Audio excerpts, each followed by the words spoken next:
word for word, letter for letter. That's just not cool. All right, so we're going to be talking about Canva today. I really want to spend some time talking about Canva.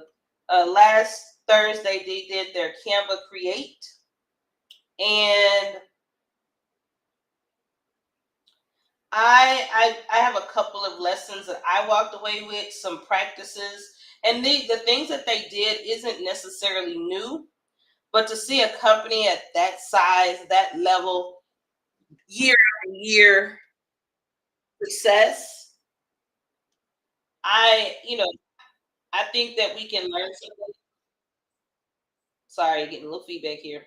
I walked away with some reminders of what makes them successful and what we can learn from them and as an organization so that we can be successful too in our own businesses. So I want to spend some time talking about it. I've built out some strategy. Oh, my moose knuckle. That's a funny name. Good morning. I think we can put into practice some of the things they modeled for us and see some level of success even in our own businesses. All right. So that's where I'm going. It's going to be kind of businessy this week. But I think it's important that we not just watch things and participate for watching and participation sake. Um, I think we should always be looking for an underlying message that we can be applying to our own businesses. All right. Because if you're just copying other people's frameworks, you're not going to get anywhere. All right. You got to learn from people's frameworks and then figure out what feels most natural to you. I had to learn that lesson a long time ago. Like it's not gonna serve you. Okay. It's just not. So since we already know, I don't know.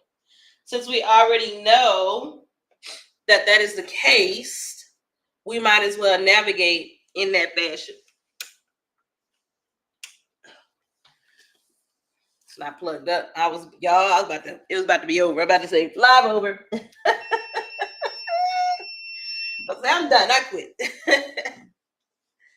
All right, so that is what we are going to be focusing on today. Oh, I'm glad you had a quiet and restful that you had both a quiet and restful weekend. Miss Janice, Miss Linda had a great weekend. I'm definitely gonna try to. I'm gonna try to be great anyway. But it's definitely been a kind of show out kind of Monday. It really has. Yeah. Good morning, Lisa Howard. Glad to have you here this morning. Good morning to you. Whew. Canva Creates. If you're not using Canva for your business, child, I'm surprised. If you are not using Canva for your business, I am definitely surprised to hear it. All right. Everybody, even if they don't even know what to do, I'd say 60% of people that do any kind of professional related work touch Canva, whether it's flyers, whether it's invitations for their kids' birthday party. Good morning, Jim. They're using Canva. All right. Just facts on facts. We just have to keep that real that's what's happening. But the last week they put on a show for their annual keynote. They started the keynote maybe 4 years ago. And every year it's been really, really, I've watched them, every last one of them. But I do think that this most recent one was just as good, but had some special things in there that we should be applying to our own business. All right, so we're going to talk about what those things are this week, and then decide what we can apply to our own businesses and our own lives. All right. So let me find my notes because I took notes.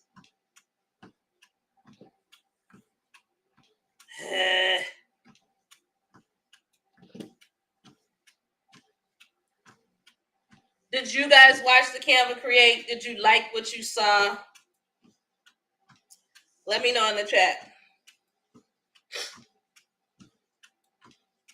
while I pull up my notes here. Let me know in the chat.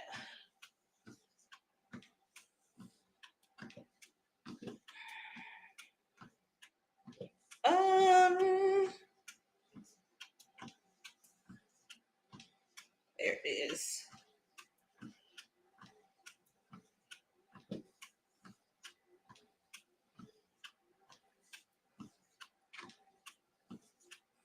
I know I'm not talking, but it's actually harder than you think.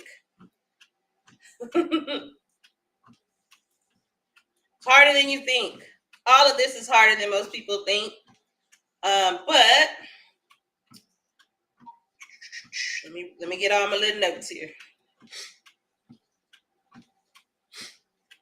You're gonna see the things that we're doing. I'm gonna be asking y'all questions. All right. I'm gonna be applying. I just encourage you to do the same. Okay. I'm just encouraging you to do the same. I'm just giving you what I plan on doing. Based on what I learned from Canva to help my own business grow. All right. So I'm pulling the curtain back, and I am helping myself, but I don't mind helping the community as well. All right. Whew. Let me get it together. I got to get a little more speed. All right. So today's theme is intentionality, because one of the biggest things I walked away with from Canva Creates is how intentional they were. Okay. And they always are intentional. I don't know if you guys noticed that anytime they do a keynote, there's a lot of intention about every single decision that's made in relation to what they're going to talk about at that keynote. It's never a single person. The founding team, the 3 founders, lead the keynote, which I also, because I'm with Sundays with TRM, I love this whole, the 3 of us work together to communicate our company. And I absolutely love that. All right. So we got to make some decisions on purpose in the same way that Canva did. Canva does it down to how they design everything, what they put on the Canva site before the keynote, what's happening during the keynote. It was even represented in what every single person wore. Baby, let's talk about the fashion for a minute. Let me just pause.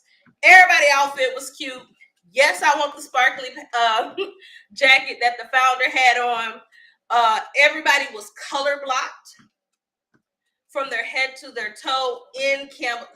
It made me think about how back in the day, now church folks, you know what I'm talking about.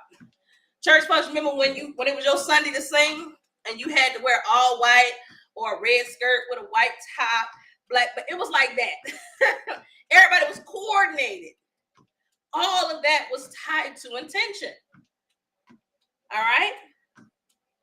It was on purpose. So everything they wore matched every single thing that was happening in the screens behind them.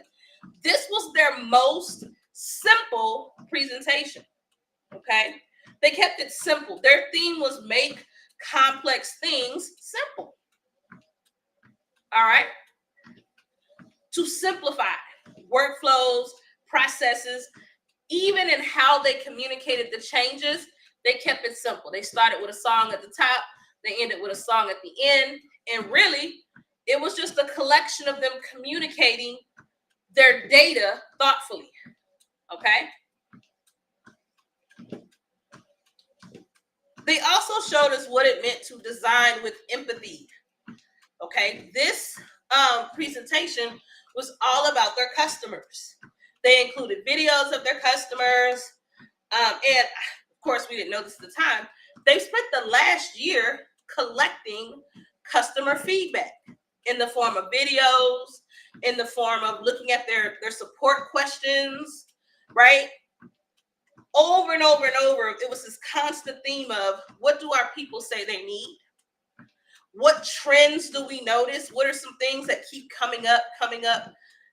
And they had enough intention to work on that. Okay? They built impact around what people said they actually needed. All right? And I think we can learn from that. And I think we can build similar practices right within our own business. We're not Canva, no, but we can address what people actually need. I want to pause and ask you a question. Do you ask your audience what they want? Do you ask them what their needs are? Or did you just build the stuff you like? That was my early on mistake. I wanted to create art, and when I got into AI, I was like, ooh, I'm gonna create art that centers around Black people. I'm gonna put Black people in spaces and in different shapes and colors of art that I've never seen before. I was excited about it. I was like, yes. It was awesome. Here's the problem. I like that. I want that. I didn't ask anybody else if that's what they wanted. And so the first 6 months of, probably first 3 or 4 months on Etsy, maybe I wasn't making a single sale. I was putting out art that I liked. I was putting out what I wanted to see. Good morning. Thank you for coming in. This is Morning Motivations. We're glad to have you. All right, that's what I was doing. I never asked nobody. And it wasn't until I started doing research to really start discovering the needs that I started to have more sales and started to perform better as a business person. I think Canva did an excellent job of showing us how to ask people for what they need. They did it a couple ways. They had the thought bubbles. So I'm assuming these are like messages on LinkedIn, on social media that were comments below their posts. But they also collected videos, right? Who doesn't want to see themselves on Canva's keynote page? You know how much I'd have been like, that's me. It's very customer centric, down to making sure that we understood that the changes they made were because they came directly from their consumers' mouths. All right. So I challenge us to do the same. Now, what they did, we're not stealing from Canva. This is a very common practice. It's just that some companies take consumer feedback more serious than others. All right. Well, what if you say, well, I ain't in business? Okay. Well, in your family dynamics, have you ever collected feedback? Have you ever asked your spouse, your significant other, your children, what they really needed? Good morning, Farron. Have you ever really asked them, what do you need? Truthfully. And have you made adjustments in your home lifestyle to attempt to meet those needs? What would happen in your personal life if you paused on what you think people need and you start asking them what they needed? And then, God forbid, maybe they start asking you what you need. And it actually can build a stronger relationship. So even, I know I have folks on here who are like, I'm not in business though. The process still applies. Okay? They called their audience needs wishes, but really they're just pain points and reasons they pause before they create, and they built around that. So that Canva called them wishes, but they're really just pain points. When you take those steps, your business becomes 10 times more meaningful. Okay? When we lead with empathy, we build with impact. In business, in our homes, when we lead with empathy, when we seek to understand the other person's needs in a real way, we're building impact, both personally and professionally. All right? So I know a lot of you like, well, I don't like surveys. I don't like to give out surveys. Don't give them out then. But you got to find a way to collect information about what your audience needs. Now, I'm data driven, always have been. I've learned in my professional career as an educator, trainer, and instructor that if people are willing to tell you what their needs are, you can do a better job of meeting those needs. I'm teaching Canva frames, an entire series right now. But here's the deal, y'all. I'm only teaching Canva frames because the Patreon subscriber said, "Ooh, yeah, could you teach Canva frames?" And I said, "I sure can." And I went all the way in on Canva frames because that's what they said they needed. So I need us all to start really leading in our business with a mindset of having a good listening ear to what people need. Your business will thank you. Your sales are going to thank you. Good morning. Glad to have you here. Because that is how you're going to get the impact. You're going to reach your goals, your organization, your business's business goals. But it's also how you can ensure that you have customers who are loyal and who will continue to return. All right. So you may not, and listen, we can't assume. We cannot assume we know what people need. Two things we cannot do. We cannot assume it and we cannot ignore it. There's nothing that grinds my gears more as a consumer when I say I need this and I feel like it's ignored. So now I may not always be able to fulfill the need, and I generally look for data. Did more than 2 people say we need this? Then we got to change what we're doing. All right. Did 5 people say the same kind of problem or issue persists? I need to make a change. When I teach, I did some training last week at my day job, and I realized based on the feedback, based on the response to what I trained at the end of the training, that I did not do a good job of communicating the larger picture. And so the minute I asked them for feedback, they were like, "Oh, I hate it. This is horrible. And here's why." And so I had to bring it back and be like, "Well, let's look at it from this angle." I immediately went, the next time I train on this, I'm going to change how I train it to make sure they see the big picture, and we'll go back to a smaller picture. All right?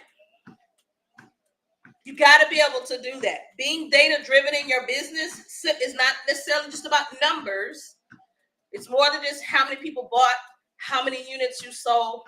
It's about really asking what people need. All right? What are the top 3 things they're struggling with right now? Is it confidence, consistency, clarity? Maybe they're overwhelmed. Maybe it's decision fatigue. What is it? So in the chat, let me know. In your niche, what do you think one of the biggest problems is? You don't have to tell me your niche, but let me know in the chat. I'd love to hear about it.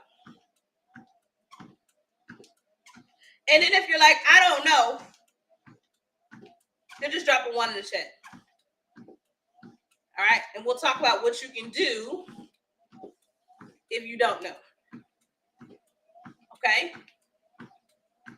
But when we look at this overall insight, Canva's decision to do pain points led keynote.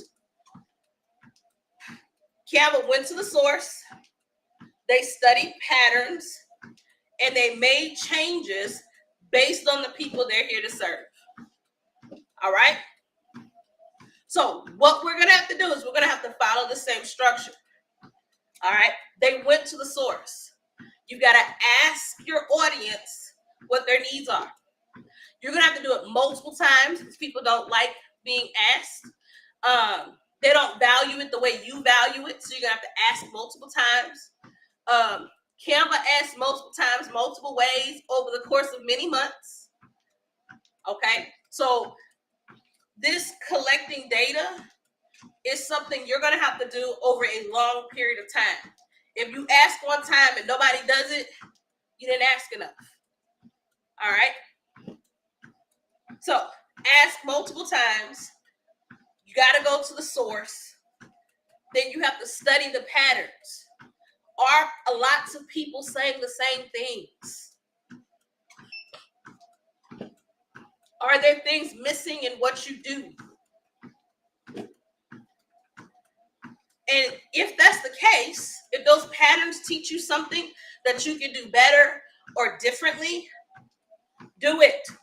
It becomes one of the most important things you're going to do as a business owner. Go to the source. Once you get the information you need, study the patterns and make your changes based on that. Okay? And what I liked about everything that Canva did is they address, there is clearly a team or teams that went in on addressing the needs. All right? They 1,000% addressed the needs, but they also plugged in innovation. Creating code with Canva, innovative. All right, so they brought the two together. And I think that's a model. Good morning, Demia. Glad to have you. I think that's a model we can all practice. Give the people what they need, and then find a moment to share something they've never seen before. That is how you're going to keep them coming back.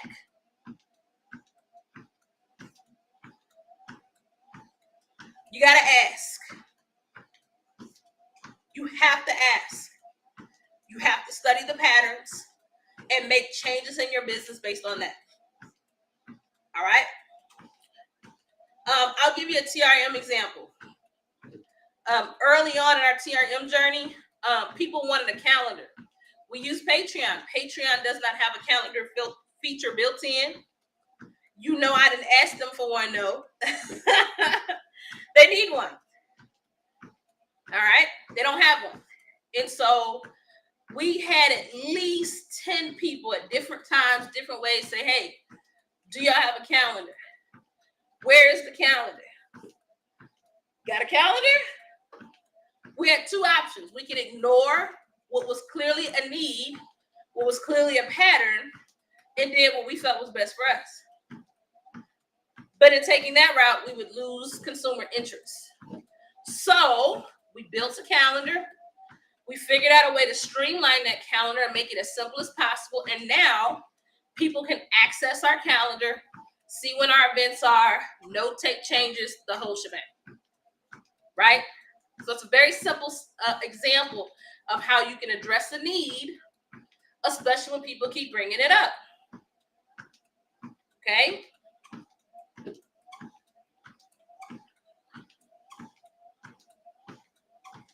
So here's what I want you to do.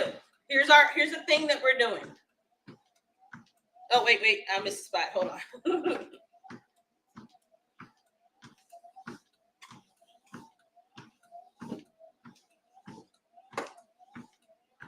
So what Canva did is they showed us strategy and they showed us alignment. All right. Those are two key things that can really help you grow in both your business and your personal work. Okay. So questions I want you to ask. What have you slowed down enough to listen? Not just for feedback, but what are people not saying out loud? What are they not saying? In Canva, I had the thought, I was like, man, I love everything about ChatGPT, but I would love to make what I make in ChatGPT and make it beautiful immediately, all together.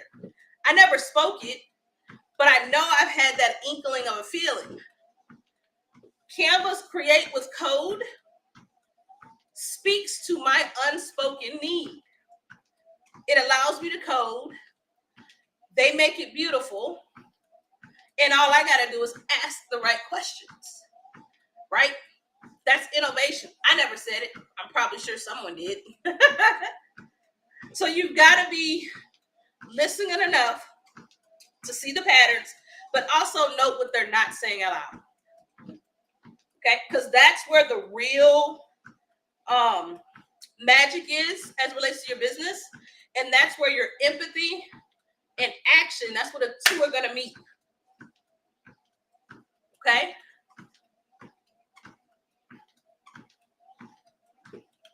Question, put a 2 in the chat if you have never asked your audience directly what their needs are. Put a 2 in the chat. I'm gonna put a 2. I haven't asked my audience what their needs are in a broad sense. Good morning, Black Girl Designs. Good morning, Michelle. Hey, we'd love to have you Tuesday if you're available. Have you ever put a 2 in the chat? When you really think about it, have you ever asked your audience in a general sense what their needs are? I'm gonna tell you a few ways that I ask.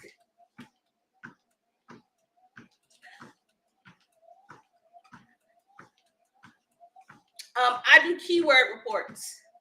So in the Patreon, I've asked, what keyword reports do you want to see? They gave me feedback.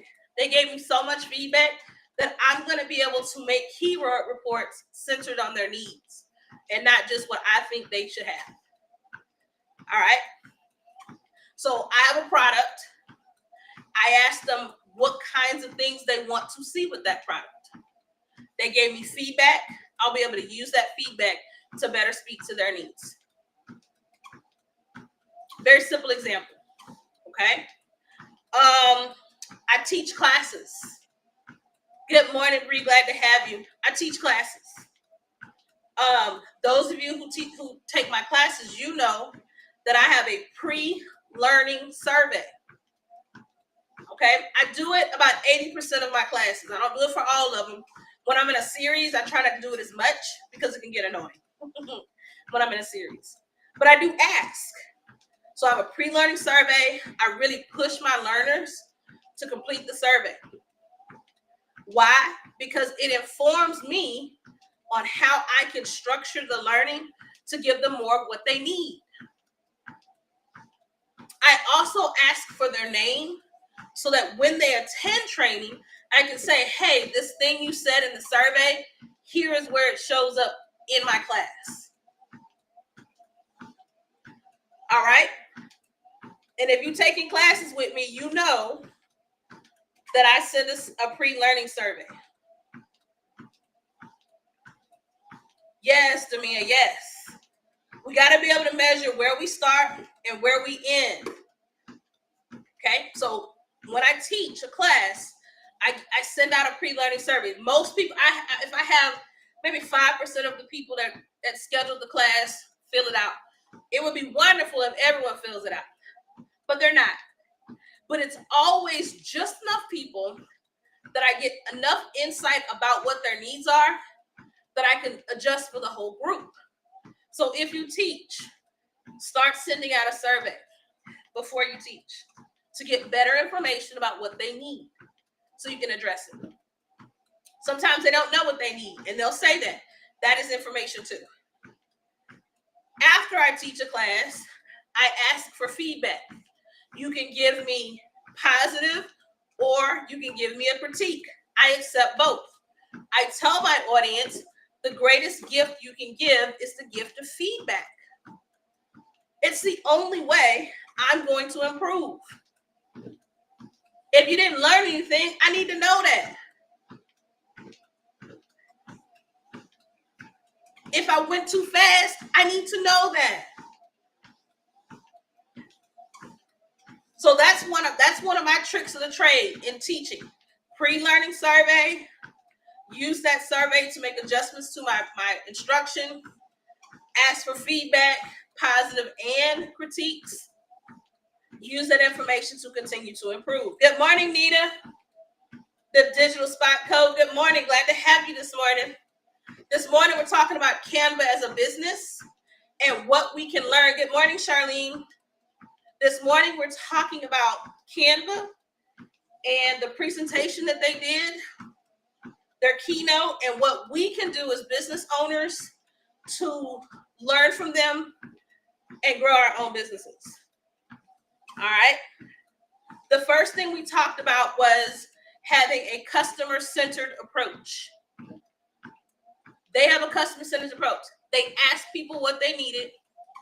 They recognized the patterns, and they adjusted what they offered their audience based on what they said they needed. All right.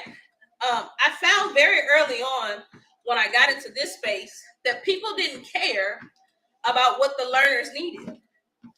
It would come up a lot in conversations I was having. And I remember thinking, the customer is the most important person. They're the one who's making the decision to purchase from me. How can I betray them by not doing enough of my job to make sure that they're getting what they actually need? How dare I? I had it come up a couple times, and there are a couple of people I had to stop fooling with because I was like, oh, you got this all wrong. It ain't about me. It's about what this person who's paying me needs. Now, is the learner, especially adults, are there certain things that they have to be responsible for? Yes. They have to show up. They have to be invested. They have to be paying attention. They have to have all the right tools. They have to have basic computer knowledge. Absolutely. But that's not my job to hold them to. That's their job to hold them to. My job is to make sure I do everything in my power to create the best learning environment possible. So, pre-survey helps me do that.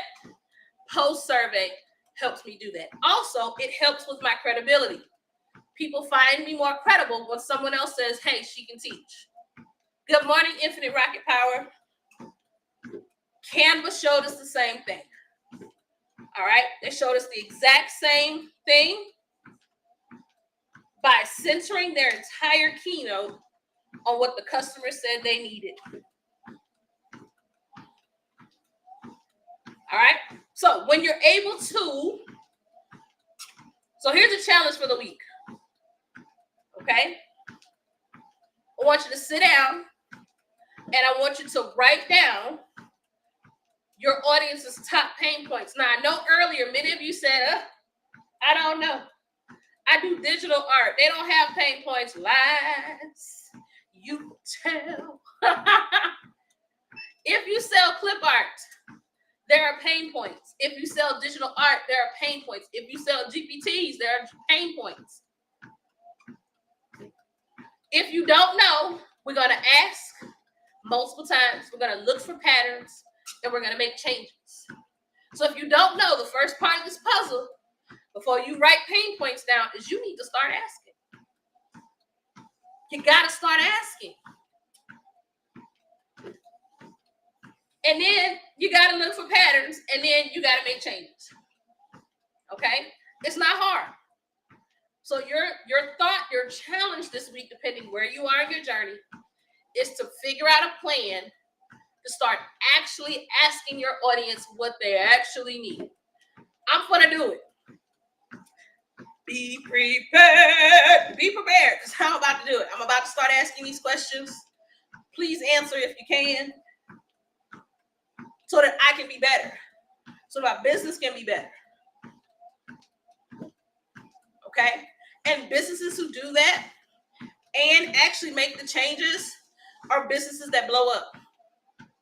Google, I don't know what they do now because I don't follow, I'm not as deep in their work as I used to be.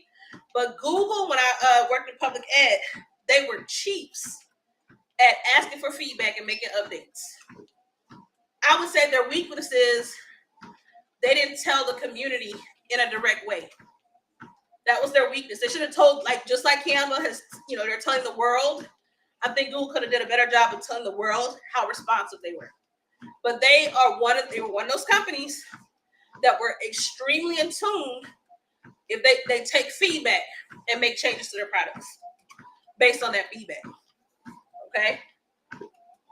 So if Google can do it, if Canva can do it, these big box organizations can do it, then what's holding y'all back?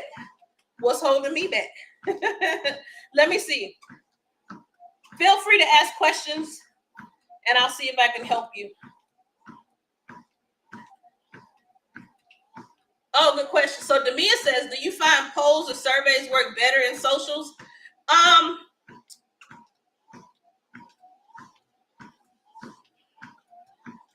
Okay, so I would say surveys work if they're under 5 questions for me. Surveys do not work if I send a survey link out on social media. So what I'm doing a couple things. I'm doing surveys direct to my audiences. But remember, we can keep it simple. You can do a standard post. Tell me one thing you would like to see from me this year. If you don't want to put it publicly, shoot me a DM. This or that, that's data collection. If you do this or that on enough different kinds of pieces, you will notice a pattern.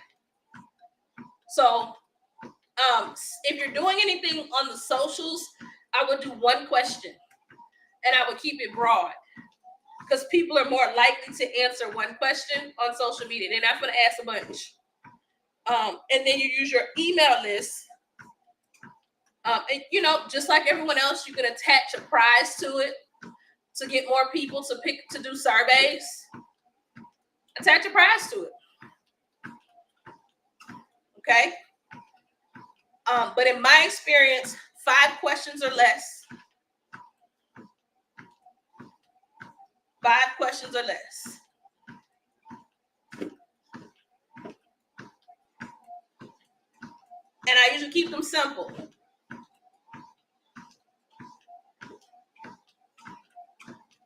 Okay?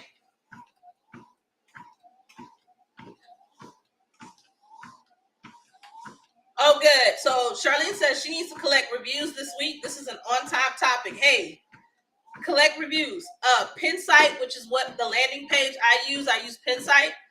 They actually, and if it's getting on your nerves, y'all just got to unsubscribe. I don't know what to tell you. Pinsite, which is the company that I use for my landing page, they actually automatically send all of my people who bought from me a survey. They say they request a testimonial. They do it for me. I haven't been able to figure out how often they do it. But I know it's at least once every 30 days. And so what's happened, good morning, Nakia. What's happened is that they now I've got like 30 pieces of feedback, 30 ratings. I think I have right under 20 testimonials. And that helps with my credibility. Regina has like 80 and maybe 60 where people actually wrote feedback.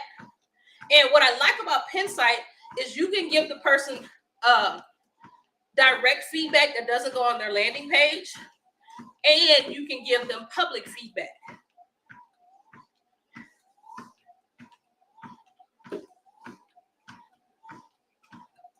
So, Demia, Charlene said that Beacon does this too. Okay, so Charlene, here's why I think people do respond to me, and I'm gonna tell you what I think.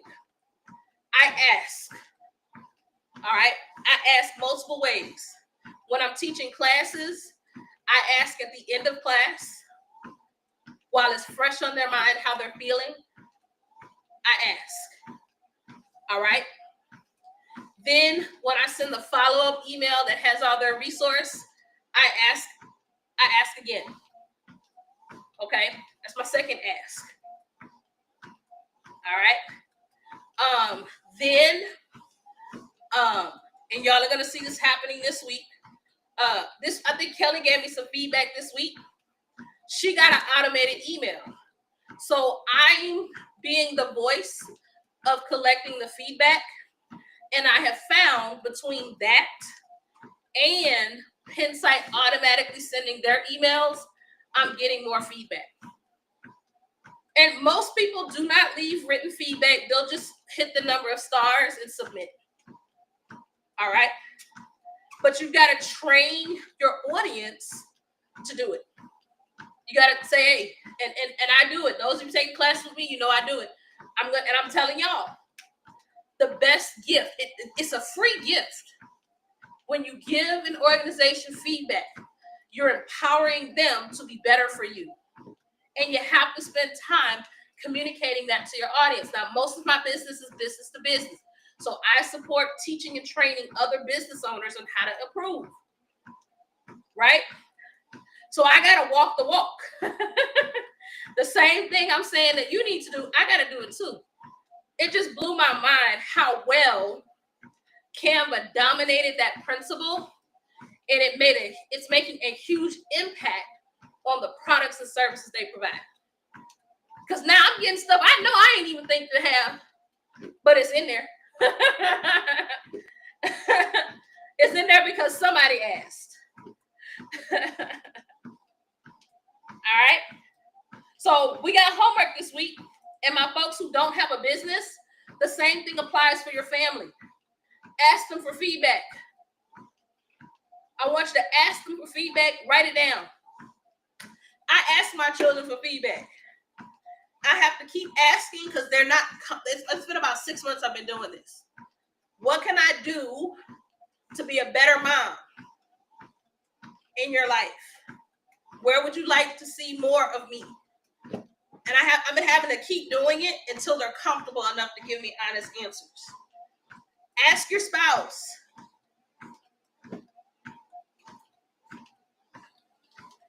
Ask your colleagues.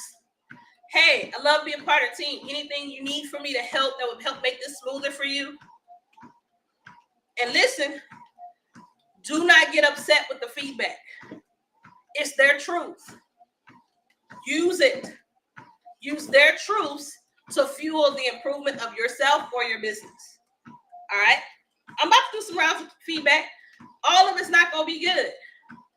All of it better not be good because that ain't the truth.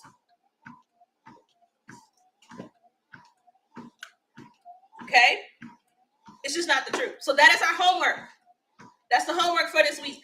I want you to go out and I want you to start collecting feedback. Ask for it. Make it a part of your practice as a business person. Okay? If you have beacons, it sounds like they auto send, but you also send an email and say, hey, I would love to have your feedback on the recent project. Do it in segments. So if you have a lot of people that bought X product, send a very specific email to them. Okay? I've got a TRM panelist. I've got to give her some feedback. She asked me for it. She said, hey, could you give me some feedback here, here, and here? I'm going to have to go give her that feedback. Okay? And give it all. Okay? The good, bad, and the ugly.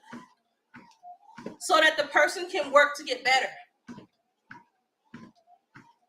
So once you have the data, so if you don't know, you got to go get it. If you do know, write down your audience 3 top pain points. And yes, there are pain points for Canva frames. There are pain points for digital art. There's pain points for digital marketing.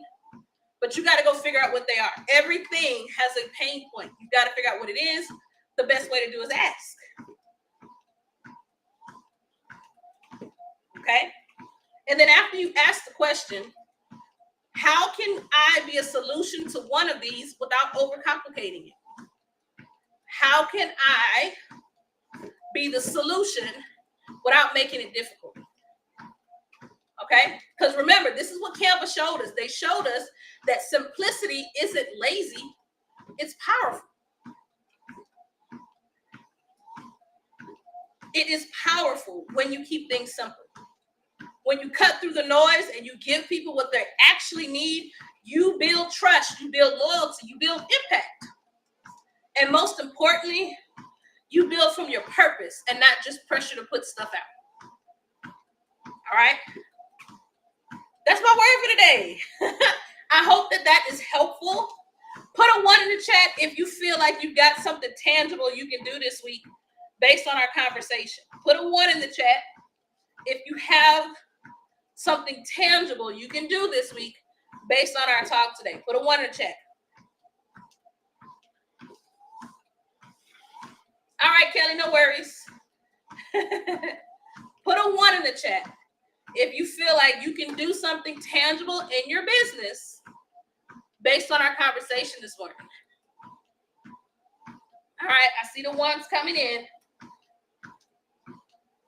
Good morning, Miss T. Glad to have you this morning. All right, so we've got our action items. Hint, hint. Who's going to be putting out surveys this week? Me. I am. So when you see them, that's your little clue to go, oh, yeah, I'm supposed to be doing mine too. And in the meantime, let me go do Martine's real quick.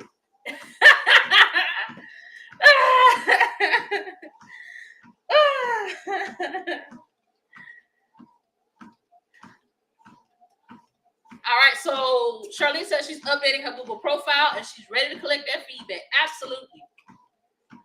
Absolutely. Get that feedback, guys. Come on. We're going to collect the feedback. And we're not going to be mad about it. We're not going to be pissy. If we don't like some of the things we see, we're going to go, oh, that is great feedback. If somebody really goes into a tear, then double back with them and say, hey, you've got some great feedback here. Can we talk about it? Can we unpack it so I can make sure I understand? I've had that happen. I had someone who gave, and they were afraid. And it wasn't comfortable for them to tell me the negative experience they had. And so I grabbed my pen and I wrote. And instead of being upset, I looked at it and said, well, hell, there's some gaps in here. It's some things that we didn't do that could create this negative experience for this person. And so I wrote down what the gaps are, the things I could speak to, I did. The things I couldn't, I said, hey, this part of what the problem is, I can't change or fix. But there's some things here, that I can fix, and I did immediately. And it made all the difference. It helped my relationship with the person because they felt heard. They could see the adjustments, and they accepted the things that I could not or wasn't willing to change. People just want to feel heard. All right. And we got to do more than just putting out our art, putting out our classes, assuming what we think our audience needs. We got to start asking. Hell, Canva did, so we can too. All right, I'm going to slow it down. I didn't go as fast as I felt like I should have, but I'm sweating. Mm-hmm. Yes, I'm sweating. Mm-hmm. Farron, I'm about to go get a water bottle out the back. I didn't forget. I just forgot to get it before coming on the screen. All right, questions before we drop off. Do you guys have any questions for me about how to collect this data? I'm gonna give it like another 60 seconds. Make sure I don't have any questions. In the Morning Motivations community, you can drop your questions there as well.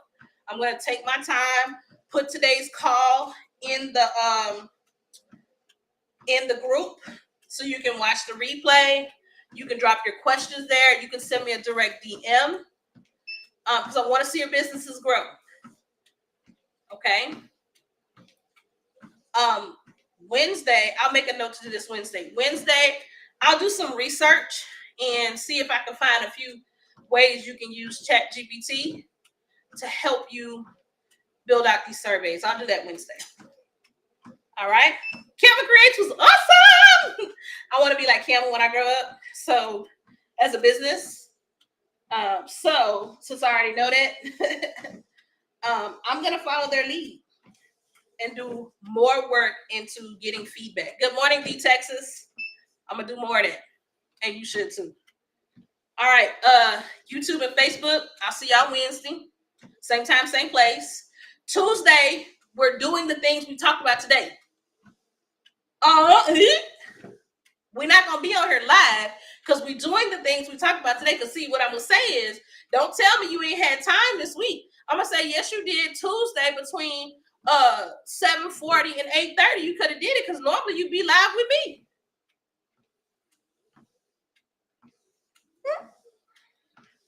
All right.